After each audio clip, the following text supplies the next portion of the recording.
I am Ray, and today we are going to learn how to change our lives by changing our frequency. If you get this right, heaven for you.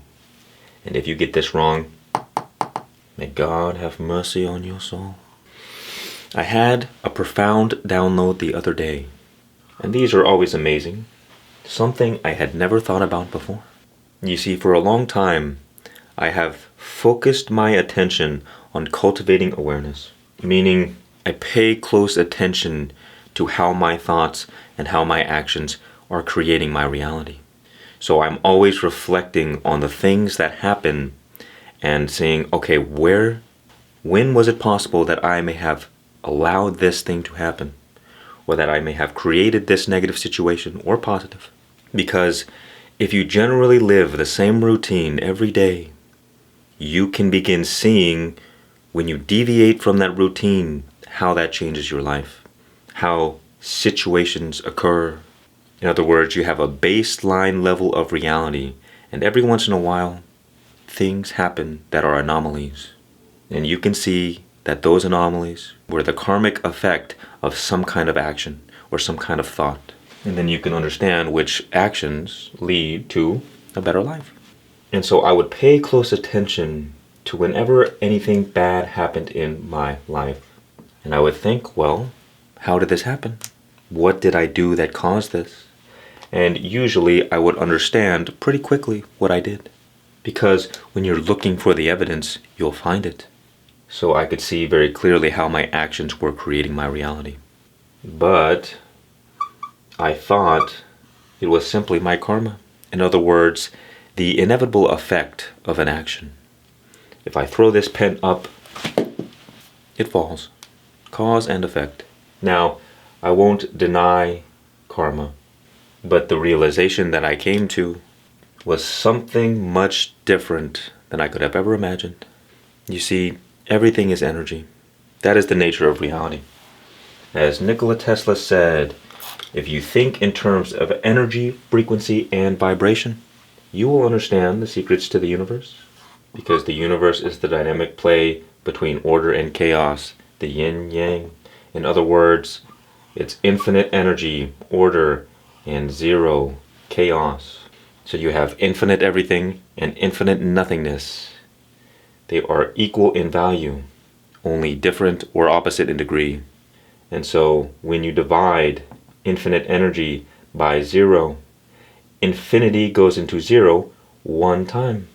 And that oneness is the universe. So if you imagine infinite energy slowed down all the way to zero, and like an accordion being pulled apart, all of reality is made manifest in between, with everything vibrating at its own unique frequency of existence. And so too every human being exists at its own unique frequency. Now, one way you can look at this, heaven is simply the highest possible frequency, and hell is the lowest. And here we are, all operating at our own frequency.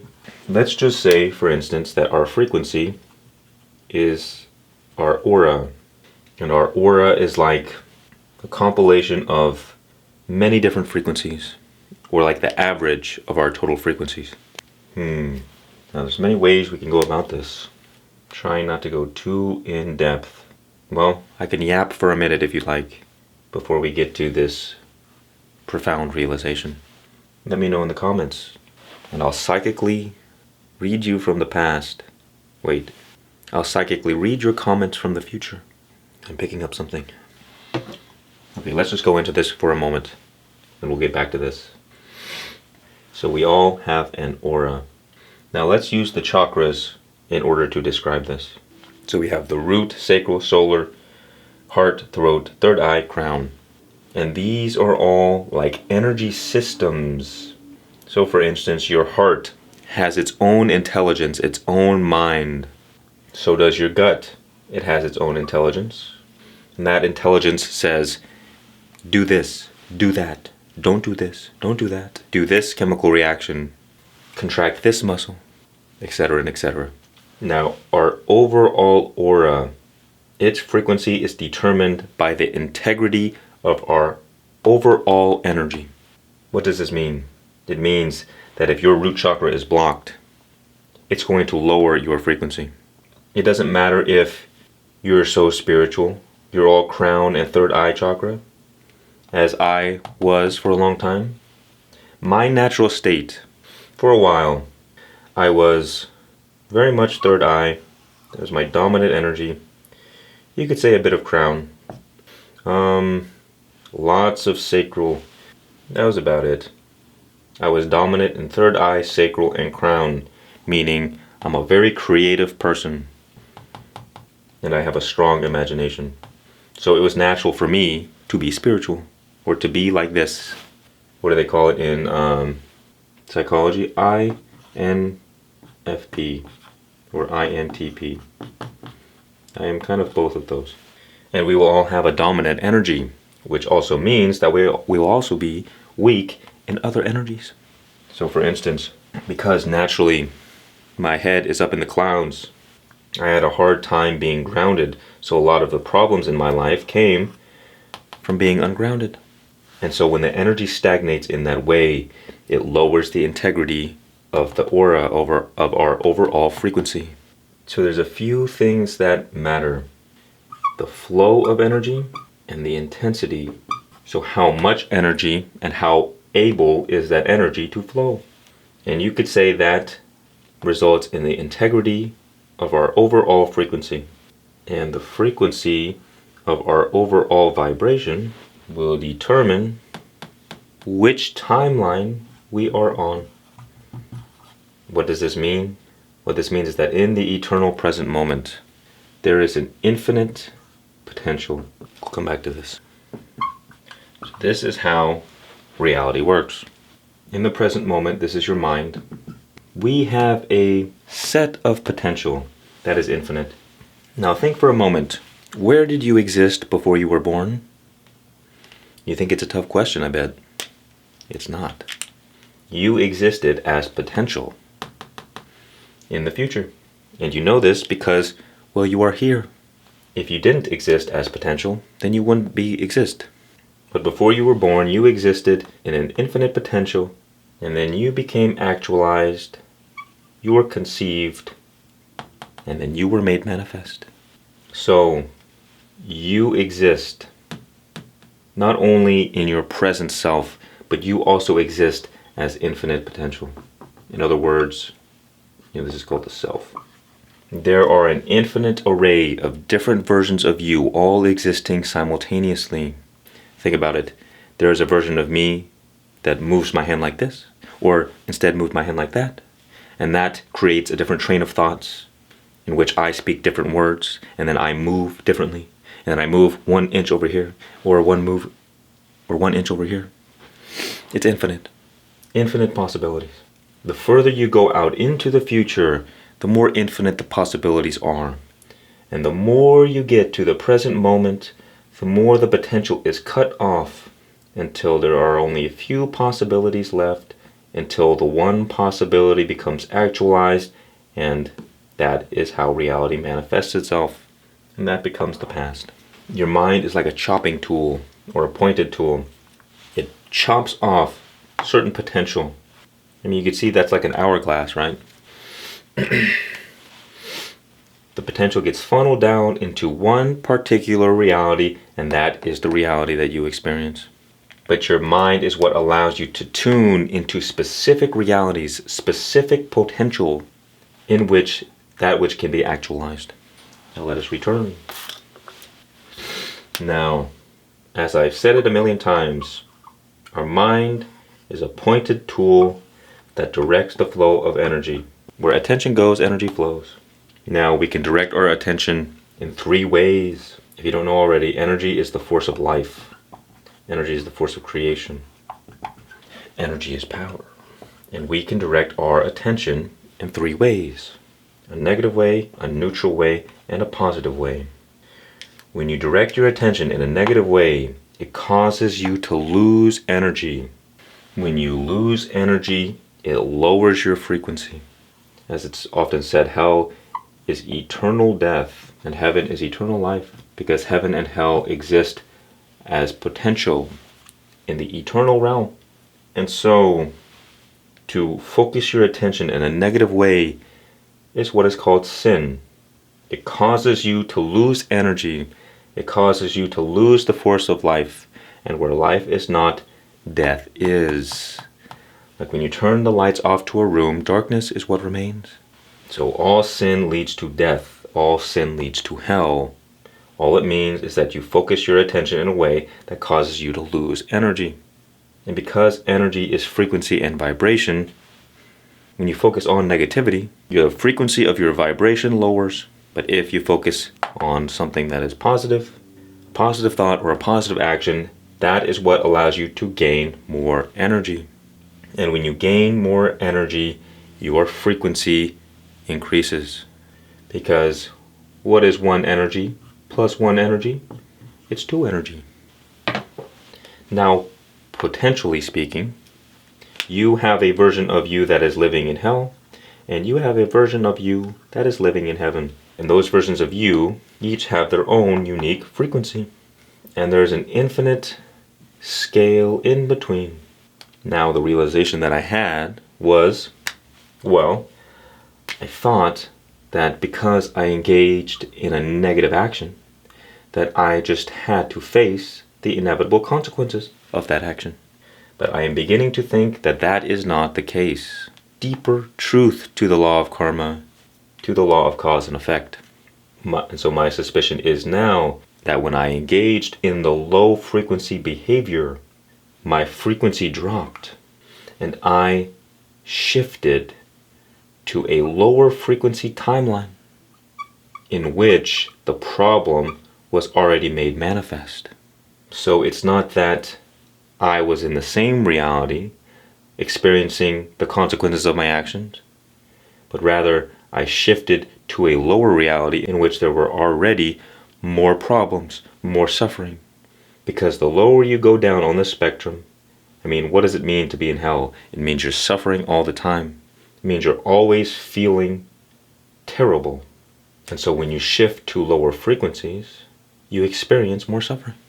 Now, a lot of us think that the way to live our best life is about doing.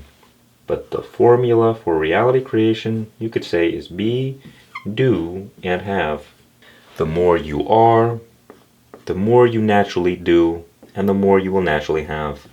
But if you just focus on doing things, trying to get more, you ignore the most important part, being. And so, the reason I came up with this video for today is because I was thinking, well, there are so many things that I want to do, but oftentimes we can't find the motivation or the inspiration to do them. Why is that? We know often what we should do, but we can't seem to make ourselves do it. And it is because, as far as I can tell, we're focusing on the wrong thing. You see, an interesting thing happened about a month ago. So I started doing the practice of Ho'oponopono. Now, it is a very beautiful practice. If you don't know what it is simply repeating these 4 phrases. Now, a Ho'oponopono comes from Hawaii. It's an ancient shamanic practice to create harmony in your reality. The people of the tribe, whenever there was a problem, they would come together, and as a group, they would repeat these phrases to restore balance, to restore harmony. But now it's available to all. And so basically the practice is whenever you find yourself in a negative situation, having a negative thought, experiencing something that you don't want to experience, you simply repeat these 4 phrases. I am sorry, please forgive me, thank you, I love you. Now, the reason that this practice exists is because, well, there's this idea of negative karma, but negative memory. Negative memory occurs when we have negative experiences and we feel negative. Just a quick explanation. Our mind takes information in the form of patterns, and our body primarily speaks the language of feelings. So whenever we have a strong feeling about something, our body takes a snapshot. It records whatever pattern we experienced and downloads it as memory. So, if you have a traumatic experience where you feel very negative about something, that negative memory is stored in your body. And it will come out later. Trauma blocks the flow of energy. It creates energy blockages. And that energy blockages does what? Lowers our frequency. And then we are forced to face negative things that are a reflection of that negative memory. And by repeating this practice, we can clear away the negative memory. One of the first principles of Ho'oponopono is realizing that everything that we experience is a reflection of us. That there is no separation between our inner reality and our outer reality. And so we must take responsibility of all the things that happen in our experience. And in doing that, you realize, oh, wait a minute. I am the source of the problem. I am the problem. And once you accept that, you can cleanse the problem in you. And then you will naturally cleanse the problem in the outer environment. Whatever you do with it, whatever changes you make within yourself, will be reflected in the outer environment. Now, what happened for me was that when I started doing this practice, I was very disciplined for the first few weeks. And what I noticed about after 3 days of repeating this practice over and over again, all day, every day, naturally I began doing things that I previously hadn't been doing. In other words, without any effort at all, after 3 days, I woke up early and I went for a long run with no effort at all. I did not have to force myself out of bed.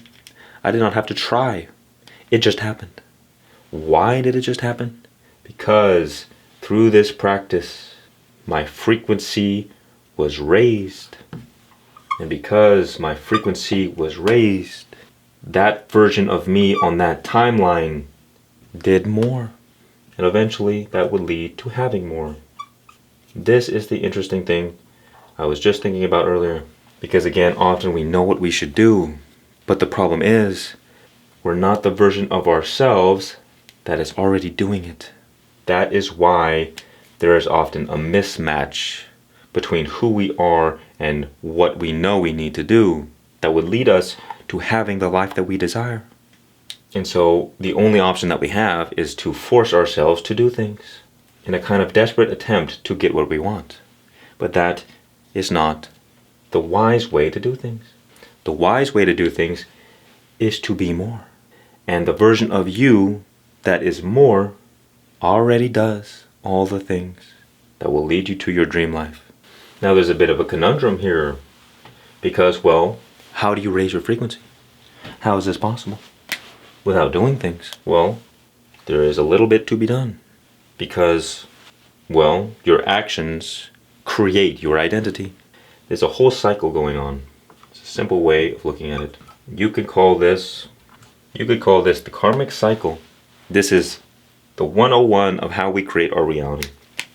That is, the identity creates thoughts. Our thoughts evoke certain emotions that are related to those thoughts. Those emotions influence us to take action, and those actions create consequences in our life. And then we can reflect on those consequences, and we can change our reaction, or we can change our actions based on whether or not we enjoy whatever consequences we created. So if you experience bad consequences, well, it was a result of your actions, feelings, thoughts, and identity. So you can stop feeding whatever caused the negative consequences. And vice versa. If you experience something good, you can repeat the same actions or you can repeat the same thoughts. Forgot where I was at. Why did I begin this train of thought? Nobody knows. There. Hold still. There we go. I have remembered. The point was, how do we raise our frequency without doing things? And then we arrived at the karmic cycle, and then, well, one thing we need to realize is that we only have control over two things in this life: our conscious thoughts and our actions. Now, this might seem like a bit of a tragedy, but it's a very good thing. It means that 99% of reality you don't have to care about, because these are the only two things that you have power over. You can only change your actions, and you can only change your conscious thoughts, which is also, you can change the way you react to your thoughts, to your experiences. You have no control over your emotions directly. Otherwise, you would just feel happy all the time without any effort. Now, identity comes in two parts: your conscious identity and your unconscious identity. And so you can change your conscious identity, and that's also like changing your thoughts, because you can think, well, who do I want to be? So through your thoughts, through the thoughts you consciously think, you can evoke certain emotions, and those emotions can influence you to take action. And thoughts can also change your conscious identity, which will ultimately influence your unconscious identity. And your actions, which have the greatest effect, the most impact over everything. Your actions will evoke emotions. Your actions will evoke thoughts. It will create consequences. It will change your identity. As it is often said, we are the accumulation of our habits, and habits are just actions taken consistently. So there are a few ways we can go about this. The easiest way is to change your thoughts and change your life. You see, one of the reasons that Ho'oponopono is so effective is because those 4 affirmations are some of the most powerful affirmations in existence. And plus, the practice of Ho'oponopono is not just about the affirmations, but it's about being in the habit of repeating positive thoughts. So when you build the habit of repeating these affirmations, you continuously inject positive thoughts into your mind. And not only does this clear away the negative memory, which is blocking our energy and lowering our frequency, but at the same time it also increases our frequency, because everything is energy and every thought has its own frequency. A positive thought has a higher frequency and a negative thought has a lower frequency. So when you ruminate on negative thoughts, what's going to happen? Your frequency is going to lower and you're going to shift to more negative timelines. But when you're constantly and intentionally thinking positive thoughts, you can naturally raise your frequency, which is what I believe happened for me. After the 3 days, I shifted to a higher timeline. I felt it. It was a visceral feeling. I woke up one morning and I felt that I had quantum leaped. There was a tangible change, because another benefit to repeating affirmations or the practice of Ho'oponopono is that it also creates focus. Because how often do we allow our negative thoughts to snowball out of control? When you're focusing one pointedly on a certain thing, whether it's a mantra, whether it's Ho'oponopono, you don't allow negative thoughts to fester. There's no room for them. So you snuff out all the negative thoughts and you only allow positive ones. So this, in a way, exponentially raises your frequency by eliminating the negativity. So not so like that. By eliminating the negative memory that is there, preventing from any new negative memory to emerge, and then also focusing your attention one pointedly on positivity. That is how we use our thoughts to rise our frequency. And what happens is that as your frequency rises, you become a higher frequency being, and you will naturally engage in higher frequency behaviors. Now another way, this is the way most people do it, you can use discipline. That is, for instance, you know you will feel better after you engage in a certain action. You know, for instance, working out is going to raise your frequency. The only problem is you don't feel like doing it. And so you kind of push yourself a bit more. You force yourself to engage in what you know is good. Things that are good for us often are painful up front, but are rewarding later. And things that are bad for us are often rewarding up front and painful later. Because again, we all know what is good for us. We know that working out is good. It's just that we don't want to do it sometimes. But the way I like to approach such a thing is called the path of least resistance. The path of least resistance is effortless by its very nature. It's designed so that your mind doesn't resist. If you know you have to do something difficult, your mind will come up with a million excuses. Oh, it's too hard. It's too cold. I don't want to do this today. But the path of least resistance ensures that your mind has nothing no arguments, because you do the least possible effort of what you know is good. For example, you want to start working out. Instead of forcing yourself to do a crazy workout, you take the path of least resistance. You do the minimal amount of effort that you're willing to do. The point of this is not working out. It is to build a habit. So for instance, instead of going for a run in the morning, depending on how low or high your frequency is. If you're in a low frequency state, sometimes you could barely get out of bed in the morning. So a morning run is just outside of the equation. If you're down here, you can't just hop all the way up here. You have to kind of go step by step. It's too big of a leap to make. This is how I escaped depression. What it was, one of the foundations, was a 10-minute walk.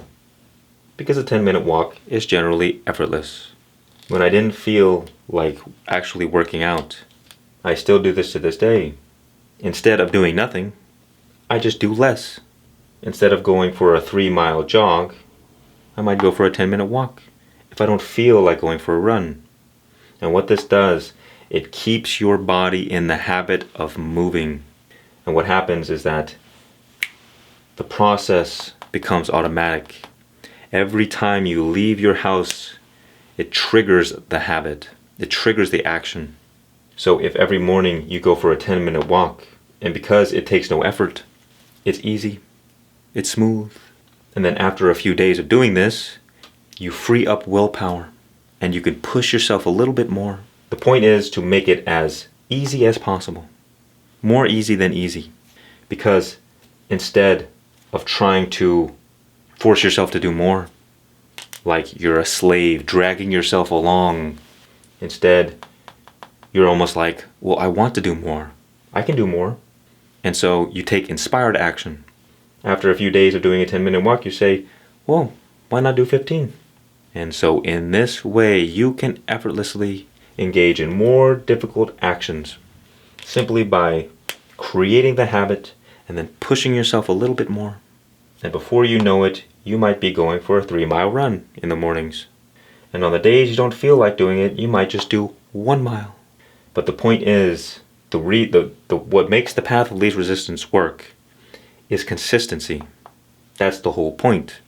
If you're not consistent, then it doesn't work. But all you need for consistency is to show up. It doesn't matter necessarily about the quality of your work. It doesn't matter about how hard you go. It doesn't matter how much work you do. What matters is that you engage in the first step. And once the first step is taken, everything else will unfold. So, we all know the high frequency behaviors. And exercise really should be the foundation of our lives, because it is the simplest way to increase our frequency. Why is this the case? Well, because as we've previously discussed, you see, not only does the intensity and the amount of energy matter, but also the flow. You ever thought why exercise feels good in the first place? It's because energy is life. And so when you get your energy flowing, you allow life to flow. Now, what is life? The more connected you are to life, the better you feel. The more you're inspired, the more you're motivated to live and do things. And the more you grow closer to death, the more you feel depressed, the more you feel lethargic, the more you feel like not doing anything. You don't feel like living. As Carl Jung said, people don't have ideas. Ideas have people. You see, it is the life in you that is living you. It is not you living life. What does this mean? It's that when the life is flowing powerfully through you, when you have a lot of energy, you will naturally get up and do things. Imagine if I told you you had to stay in bed for the next 7 days and do nothing. You would go crazy, because the life in you is the force that drives you to live. It is the force that is driving you to do things. You have no say in that. And think about it, when you're depressed, when you're in the grip of death, it doesn't matter how hard you try, you don't feel like being alive, you don't feel like doing anything, because the force of death has possessed you. We are in the grip of higher powers, of these energies. We fight not against flesh and blood, but principalities. That is why when we're stuck in these low frequency states, we will naturally engage in low frequency behavior, which is why we feel like a slave to things like addictions, to negative thinking patterns, to negative actions, self-destructive behavior. It's not you that sins, it is the sin living in you. This is the crazy thing about life, is that depending on where you are on this spectrum, depending on the overall frequency that you operate at, everything unfolds automatically. If you are down here, it doesn't matter how hard you try to be a good person. You will just naturally do things that aren't good for you. And when you're up here, you will naturally not do anything that is bad for you. Not that you won't. That depends on whatever negative memory you still hold in your body. The point is that life unfolds automatically. So we don't have to strive so hard to force reality to be as we want it to. All we have to do is rise our frequency. And from this higher state of being, we will naturally engage in higher frequency actions and receive a higher frequency life. Now, what I've experienced, and I believe it is natural for most people. Imagine for a moment you were like a balloon. Now, a balloon naturally wants to rise up. Our frequency is trying to return to source, return to heaven. You can look at this as our soul or just the totality of our being. So when spiritual people say, everything you want wants you, this is true. This is why. Your dream life, everything that you desire in this life, is actively trying to make its way toward you. The universe is doing its best to help you with everything you want. The problem is that we have all of this conditioning, and this conditioning is like mud on the balloon. Conditioning can be trauma, negative memories, etc. And the heavier that mud is, the heavier our conditioning, the more trauma we have, the more naturally we will fall to lower frequencies. And from what I've experienced, well, if the conditioning is heavy enough and you go all the way to hell, the fire of hell will burn away that conditioning. The suffering you experience will burn away that negative karma, which will allow you to rise back up. You could say the midpoint between heaven and hell is earth, or the world, or purgatory. So hell is not a place of punishment, it's a rehabilitation center in which after you experience the suffering that purifies you, the purification of fire, you get the opportunity to return to life and try again. This can happen in one life, it can happen in many lives. But we don't need to think about future lives in order to understand this. This can happen in the same lifetime. And so what will happen in our lives is that when we try to reach a higher timeline, imagine like a wall or like a passage. Here we are trying to live a better life, to go to a higher timeline. But there are parts of ourselves, there's conditioning that is not allowed to go through this doorway. It's not allowed to pass. And so we cannot break through until we let go of that conditioning, that negative memory, those old patterns. And so what happens is that oftentimes when we are just on the cusp of a breakthrough, that is when the old patterns arise. And in that moment we have an opportunity to react differently. It is not necessarily a test, although we can look at it that way, but rather the negativity, the negative memory is arising for you to let go of, or you can continue feeding it, which will drop you back down, in which you will just try again and try again forever until you let go. And that is part of the fun of life. Ups and downs. Life is a roller coaster. That's another reason why Ho'oponopono is such a wonderful practice. It's because when that negative memory arises, you can repeat the practice. And that will help cleanse that negative memory, which will more easily allow you to rise to higher states of being. You see, when we make a mistake, or when we fall to old habits or old patterns. We have a choice, as I mentioned earlier. You see, when we live from ego, because we live in these animal bodies, we desire to pursue pleasure and avoid pain. But the darkness and the light are equally important to the wholeness of all things. Whole. The negativity is not worse than the positivity, but that is how we experience it. So chaos and order, life and death. We prefer life. We do not want to die.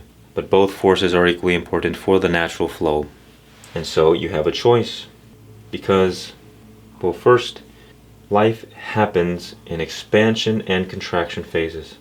The natural flow, ups and downs. We just want to expand all the time, but that would not work. So no matter what, you're going to reach a peak at some point, you're going to hit a wall, and then you're going to come back down. So it's not that it's a linear process of just going straight up. You go up and down and up and down and up and down. And how well we manage these contraction phases will determine our success. So throughout your life, you'll go up in frequency and you go down. Going down in frequency is not a bad thing. It's necessary. But if we're so obsessed with raising our vibration, I gotta be a high frequency person, well then you're naturally going to resist the down cycles, the contraction phases. And what we resist persists. In other words, because we have an attachment toward only going up, we become imbalanced and we interrupt the flow of life. So what happens when we start going down, we start resisting and we start feeding the negativity. Because again, our mind can focus in three directions. We can either be non-attached and be neutral, we can focus positively, or we can focus on what is negative. And if we are too attached to the positive, naturally we will reject the negative. And when we resist, we react negatively to our experiences. So we tell our body, look, there's a threat here, there's a danger, I'm low, my frequency is lowering. This is not good. What did I do wrong? You begin obsessing about the psychological drama of it all. I made a mistake, I'm such a bad person. And then you can't help but focus on negativity. Because, as I started to say, your reactions tell your body, tell your unconscious mind, your conscious mind, your body, your unconscious mind, they work together, but your body is blind. It doesn't understand anything other than the information your mind feeds it. So when you react negatively to a situation, you tell your unconscious, oh, well, you better pay attention because something here is threatening my survival. So your unconscious mind will hijack your attention and cause you to hyper-focus on negativity, thus really lowering your frequency, causing you to fall into a downward spiral. Why? Because we were too attached to one side and became imbalanced. Both forces are necessary for balance. Therefore, when you find yourself in a contraction phase, let's say after you hit that wall and instead of breaking through it, you engaged in an addiction, into a same old pattern that you've been trying to escape, do your best to remember that the darkness and the light are equally important, that God will use your mistakes for your growth, and that God will not give you any burden that is too much for you. But God does not promise that if you add extra burdens upon yourself, God does not promise that these things will not destroy you. In other words, there is burdens that build you up, and there's burdens that break you. All burdens that are natural are designed to build you up. But because we have free will through our conscious mind, through our actions, we can add more burdens upon ourselves. What does that mean? It means when you make a mistake, you begin ruminating on all the shame, on all the guilt, on all the ways you're such a bad person. Oh, why did I do this? I'm so terrible. You're feeding the negativity. You're ruminating upon it. You're obsessing with negativity. And therefore, you are just plummeting downward, my friend. You see, it is not wrong to feel shame or guilt or fear. It is a necessary force. What happens, what destroys us, is that when we fall into a downward spiral, say you go in here, if you put too many burdens upon yourself by ruminating on negativity, instead of hitting a floor in which you can bounce back, you break through that floor, you rise and you fall to lower states of being, to lower timelines in which there is more suffering, there is more problems. That is why problems often come in packs. You experience one problem and then one problem after another and after another. This is why it is said that those who have more will be given, and those who have not, even what they have will be taken. Why? Because people are a slave to their senses. They look at the outer world and say, this is the fact of reality. So they only focus on what is right in front of them. And so if you have a problem, well, guess what? You're focusing on problems. And we will always create more of what we focus on. So when you see a problem, you focus on it. And then that lowers your frequency. And then more problems arise. And then you're looking at more problems, which lowers your frequency. And so that is how people fall into a downward spiral all the way to hell, which at the end of it all is suicide. Because as you continue to hemorrhage your energy by focusing on negativity, there is no more life left in you to motivate you to live. So you become completely possessed by the death force. And death takes over and forces you to kill yourself. And you may even do it accidentally, by unconsciously walking in front of a bus. But it is not you that does it. It is the force of death that has possessed you. Where we went wrong was that we allowed our attention to drift toward negativity for too long, hemorrhaging our energy and losing our life. So what life will kind of look like is this. You want higher highs and higher lows. It's very interesting. When I was into crypto back in the day, they have these charts, and each day there was a candle that determined, well, how high did the price go, or how low did it go that day, and it would create this chart. And I realized that our lives are the same exact thing. For the crypto, the price would go up, the price would go down, and fluctuate. And so too does the same thing happen with our own frequency. Every day it fluctuates up and down and up and down, but what you want is over the long term. On the short term, it doesn't matter how your frequency fluctuates, so long as on the long term you are on an upward trajectory. Because, well, on a short term, think about exercise for a moment. Exercise takes energy. So when you exercise, initially you will lose energy. Your body doesn't want to lose energy, which is why it is difficult to do hard things. But if you know how to delay gratification, if you understand that exercise will raise your frequency in the long term, well, then it doesn't matter if temporarily your frequency goes down. If you have a difficult exercise, you might not feel like doing much afterwards because you're tired. What does tired mean? It means you don't have energy. Why do we go to sleep at night? Because every day we wake up and hopefully we have energy. And then as we go throughout our day, our daily actions, we use that energy up. And when that energy is used up, guess what? We get tired and we go to a temporary death called sleep. And hopefully, ideally for you, when you go to sleep at night, your energy is restored. And start the process all over again. Which is why we have to get into the mindset that down is not bad, death is not bad if you do not sleep. We all love sleep, but that both forces are necessary for the flow of life. And that will help you not resist these contraction phases. And so what will happen, how to get this long-term trajectory, is that when you have this attitude, or when you have this understanding that God will use all the problems and the struggles you face to build you back up. And if we can go into these experiences with that mindset, we can transmute the negativity into positivity and rise to higher states of being. But people who fail at life, who, with stocks and crypto, this would be considered a successful investment, but a non-successful investment has a long-term downward trajectory. This life is called a comedy. This one is called a tragedy. This is what happens if you don't learn to handle those contraction phases, if you don't learn to handle your mind. And so what happens when you realize that everything that you go through is exactly what you need for your highest spiritual growth? You begin looking for it.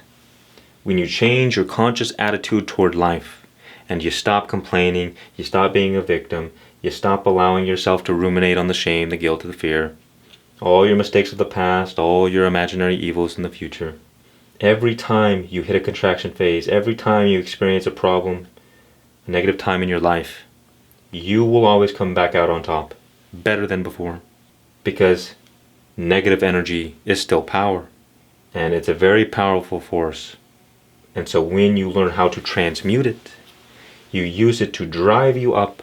But you see, because negative energy is the death force, if you cannot handle it properly, guess what?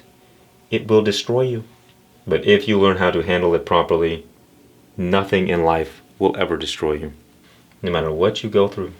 And that is what it means to become a master of the universe, a divine alchemist, where everything you touch turns to gold. Let's touch upon an important point, what is often called reality transurfing. You see, imagine a radio, and each radio station has a certain frequency associated with it. So you have heaven radio, and you have hell radio, and every station in between. On hell radio, all the songs are the songs you hate the most. And on heaven radio, all the songs are the songs you love the most. The radio station is the timeline, and the songs are your experiences. So what you want is you want to tune to the higher frequency, in which your dream life is already present. Now the mind is the tool that tunes into the specific frequency. The clearer you get about the life that you want, the more accurate you can tune the frequency. Whereas the feelings are like tuning the knob, the force that changes the channel. So this determines what frequency you tune to. This determines the action of tuning to that frequency. Because think about it practically. If you're in hell, how do you feel all the time? You feel nothing but suffering. That is all. You think nothing but negative thoughts. And what is heaven like? You feel heavenly bliss all the time, and you think positive thoughts all the time. And so, simply put, if you want to tune to higher frequency realities and live the best life you can imagine, you almost don't even need to understand what you want, because we all know what heaven is like. Heaven is love, peace, joy, and abundance. All that is required is that we tap into these feelings. Now, we have to understand, the feelings arise from within us. We think that things in the outer world are what create these feelings, but it's not true. It's the way we react to our experiences that evoke certain feelings.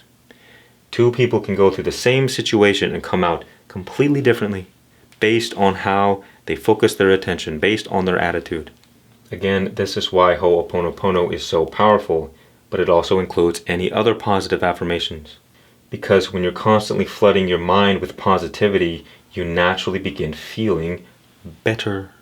And the better you feel, the more positive thoughts you will feel. And then the more positive actions you will take in a positive upward spiral in which you are on the train to heaven, a beautiful and great life. Now, the problem that most people have is, first of all, they're not clear. For instance, if you don't have a vision for your life, naturally you will drift. If you don't have a direction that you're going, where are you going to go? You're going to wander. So we need a dream vision for our life.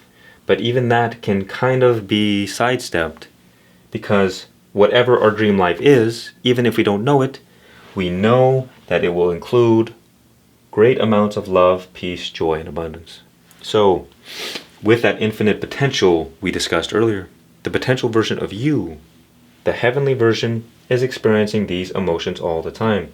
So in order to tap in to the radio station of our dream life, hope I'm in the camera, all we have to do is focus our mind in a way that evokes these feelings. How do we do that? First, by consciously implanting positive seeds in our mind. Again, why Ho'oponopono is so powerful. I love you. You cultivate love. Thank you. You cultivate gratitude. I'm sorry. Please forgive me. Removes the negativity, removes the guilt, removes the shame, removes the fear. And so you have peace and joy. And also, repeating a mantra in your mind, a positive affirmation, it keeps your attention focused, because the mind can only focus on one thing at a time.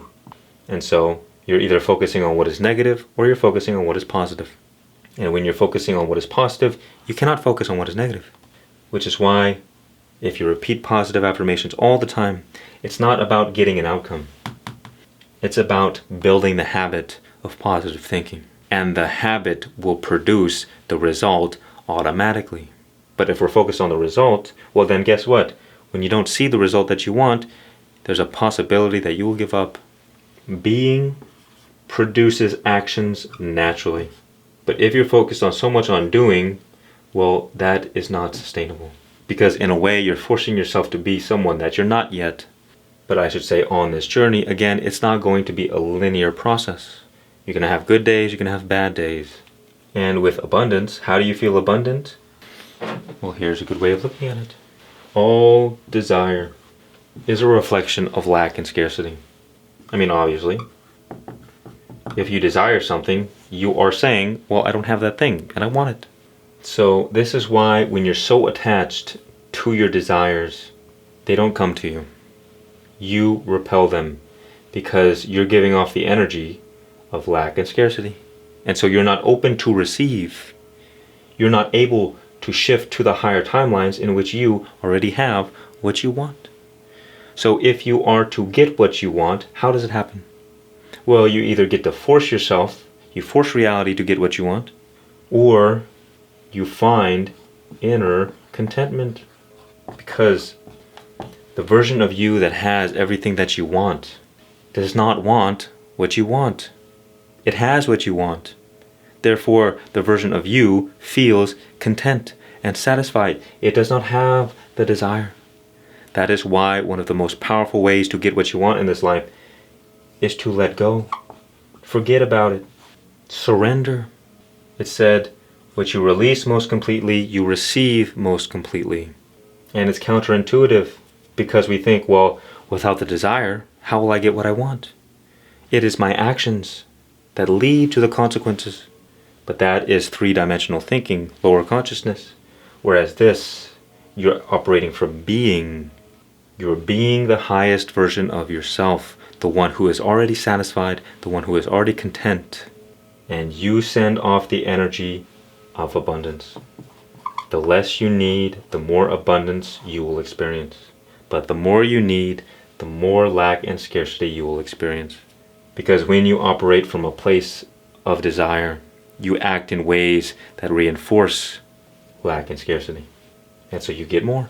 But if you be from a place of inner contentment, then you act in a way that is non-needy, that is non-repulsive. You act in a way that creates more abundance. As I said in a recent video, be the source of what you seek. Everything you need is already within you. If you want love in your life, give more love. Give more loving thoughts to people. Bless people with your loving thoughts. I love you. If you want more peace in your life, well, guess what? Stop going to war with yourself, because you can't have war and peace at the same time. Stop judging yourself. Stop judging your life. Stop judging your experiences, because all of these things take away your peace. Peace and love and joy and abundance are the natural state. You don't need anything to be at peace, but you always need something to take away your peace. We self-sabotage our own life. Think about this too. If you continuously struggle in relationships, well, a big part of it might be you're lacking self-love. Because when you love yourself, you will be on the frequency of other people who love themselves. But if you do not love yourself, you will be on the frequency of, for instance, attracting people who take advantage of you, attracting other people who do not love themselves. And it will be more like a transactional relationship where people just use each other for temporary pleasure. There is no real love involved. So if you want love, you have to first cultivate love within you. If you want more joy, enjoy the moment. You see, because we're always thinking that happiness will be found in the future, once I get this desire or that. But guess what? In the future, it's still going to be the present moment. In the past, it was the present moment, and right now, it is, guess what? Life can only be experienced in the present moment. And so the more separated you are from the present moment, the less you are truly living. And so the best way to prepare for the future, to enjoy the future, is to enjoy the moment. If you can master enjoying the moment, you master life. And again, abundance. If you want to receive abundance, find inner contentment. Eventually, on the spiritual journey, you realize the present moment is all you need. Because again, heaven is the source of life itself. The nature of God is the source of all bliss and abundance. And bliss is simply the combination of joy, love, and peace together. The kingdom of God is within you, which is why Jesus Christ said, seek first the kingdom of heaven, and then everything else will be added onto you. Because when you are immersed in feelings of abundance, joy, love, peace, looks like fence, you automatically shift to the timeline in which you have everything you desire. So seek God, because God is the source of all that you desire. The more you cultivate a relationship with God, the more God will help you on your journey. It will help you deal with the contraction phases, the negative times, the suffering. And God will help you achieve all that you desire. We become united with what we focus on. Think about it this way. Have you ever wondered why one person becomes a saint, another a serial killer, another a billionaire, and another a homeless person? I mean, we all have the same amount of hours in the day. What is the cause of such differences in human life? It's simple. We focus on different things. So we direct our energy in different ways. And so we create different lives for ourselves. You see, those who look at the world do not see God. And those who look at God do not see the world. So you have a choice. It's a big forehead. You can obsess about satisfying all your worldly desires and ignore God. You see, there's a reason Jesus said, seek not riches of the earth in which the moth and the rust consumes. Because the nature of the world, everything's changing, everything's temporary, everything in truth. The true nature of everything of this world is dust. From dust we arose, and to dust we will return. So, when we spend our lives trying to achieve worldly things, what we're actually saying, the truth of it is, I want more piles of dust. Because that person has a lot of dust, and I want more. People, for thousands of years, since the beginning of time, have murdered each other for dust, for bigger mountains of dust. Congratulations, you played yourself, because you came into this life with nothing, and you leave this life with nothing. But the realm of God is eternal. It is what is real. It is what sustains us. So instead, if you turn your attention toward God, you receive the only thing that is real, the only thing that matters. And the fun part is, the amazing part of it is that when you primarily focus your attention toward God, you can return to the world and have as much fun as you want. Because you already made it, my friend. But no matter what you do in the world, you're always going to have to come back here. Because so long as you are cut off from source, the source of life itself, you will always feel empty inside. You can gain all the money, all the nice things, the material objects, the relationships, and something in you will still feel like it's not enough. But the moment you find God, the moment you tap in to the innermost core of your being, through the present moment, you can become completely content and satisfied with nothing of the world.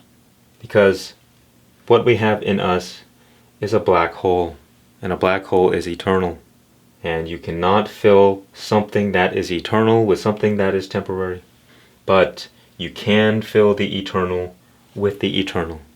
Like I said, the black hole of zero can only be filled by the infinite of energy. And you will feel at one.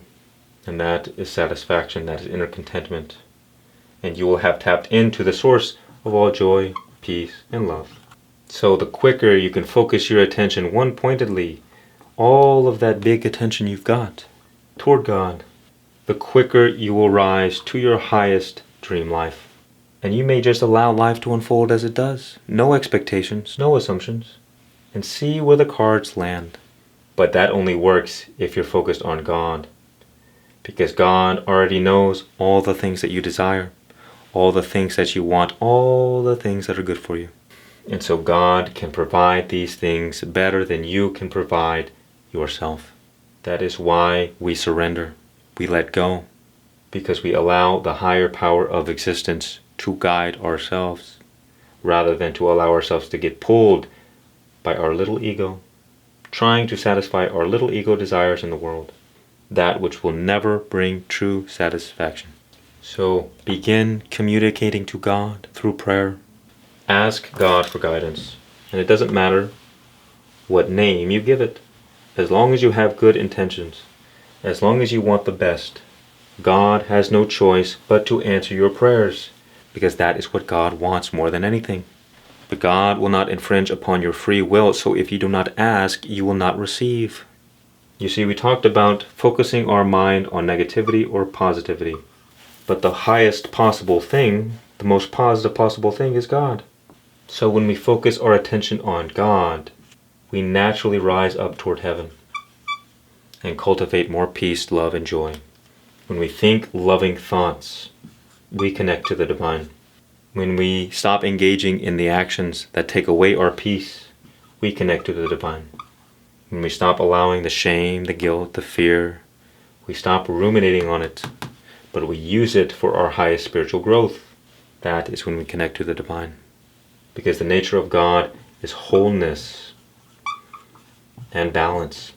The negative trauma that we have, the negative memory that creates the energy blockages, it creates imbalance and separates us from God. But the whole fun of life, the whole game, is that, well, from God's perspective, everything is perfect. What does God need to do anything? Therefore, the game of life is, well, God, the one, became two. And now, from this place of separation, we can rejoice in the act of returning to wholeness. In other words, we come into this life to work out our karmic destiny. Well, think about it this way. Let's say you have pure energy, right? Pure energy. Then through our journey throughout the universe, this pure energy becomes conditioned. It becomes all knotted up, becomes unique, and that is karma. And so we enter into this life to become pure once again. As Jesus said, unless you come to me as little children, you will not enter the kingdom of heaven, because the kingdom of heaven is pure. So we go through this life to let go of karmic attachments, to become free of the energy blockages. And that is the game of life. We are imbalanced, and through the problems, through the struggles that we go through, that is the process in which we return to wholeness, we return to God. So do not run away from your problems. Do not be afraid of your mistakes, but realize they are the pathway to enlightenment. The obstacle is the way. One way to think about this is, we all come from the same one source, the Big Bang, which means that everything was the exact same in the beginning. But now look at where we are. Look at how each planet in our solar system is so unique, let alone all the planets and all the other galaxies and all the other solar systems. That is karma. Karma is why the Earth looks like the way it does. Venus, Mars, it's all made up of the same pure energy, but again, vibrating at different frequencies of existence. Karma is the unique way in which we manifest in this life. And in this state of separation, we go through this soul's journey on this planet and on other planets, in which we work out our karmic things so that we can return to God and rejoice in the heavenly bliss. Because life is given its meaning through contrast. Sometimes we have to become lost so we can rejoice in the act of being found. We have to live in ignorance so that we can rejoice in the experience of coming to the truth. We have to live in separation so that we can rejoice in coming home back to unity. That, my friends, is the game of life. The dynamic play, the yin-yang. It all begins with awareness. Pay attention to your thoughts, to the words that you speak, where you allow your attention to drift. Begin focusing your thoughts, your words, your attention toward God. And that is the quickest way to heaven, obviously. The more you feel love, the more you feel peace and joy, the more you know you are on the right path. And the more you are separated from love, peace, and joy, the more you have temporarily detoured, the closer you have strayed to hell. It's not always a bad thing, but one must have the wisdom of discernment. This is called your emotional guidance system. You take your awareness and shift it onto your body on a daily basis, and you allow your feelings to guide you. The better you feel, the more you know you are on an upward trajectory. And the worse you feel, the more you may have temporarily gone down a bit. But again, remember, life is a roller coaster. The ups and downs are what make it fun. So don't feel so guilty on the contraction phases, but transmute the negativity into positivity. I am Ray. Check out my cool store. Much peace and many blessings. And remember, oh, I forgot where the bee went. Just be.